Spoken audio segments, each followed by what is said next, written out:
অবশেষে আদালতের নির্দেশে কারাগার থেকে ইসলামাবাদের শিফা হাসপাতালে নেওয়া হলো পাকিস্তানের সাবেক প্রধানমন্ত্রী ইমরান খানকে। দীর্ঘদিন ধরে চিকিৎসা বঞ্চিত ইমরান খানের চোখের বড় অংশেই দৃষ্টিশক্তি হারিয়েছে বলে অভিযোগ করেছে তার দল পিটিআই। ইমরান খান হাসপাতালে ভর্তি হতেই পাকিস্তানের রাজনীতিতে শুরু হয়েছে নতুন সমীকরণ। এর আগে পিটিআই এর মুখপাত্র জুলফিকার বুখারী স্পষ্ট জানিয়েছেন, ইমরান মুক্তি পেলে সেনাপ্রধান অসীম মুনীরের সঙ্গে কোনো বিরোধে জড়াবেন না।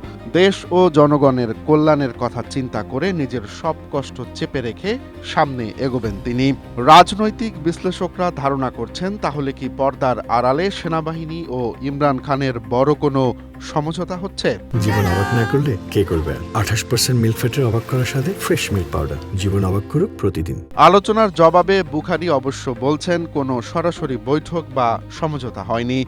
তবে বিশ্লেষকরা মনে করছেন, সেনাপ্রধানের প্রতি ইমরান ও তার দলের বর্তমান নমনীয় অবস্থান ও হাসপাতালে তার স্থানান্তর যেন দুই পক্ষেরই মধ্যকার জমাট বরফ গলার ইঙ্গিত দিচ্ছে।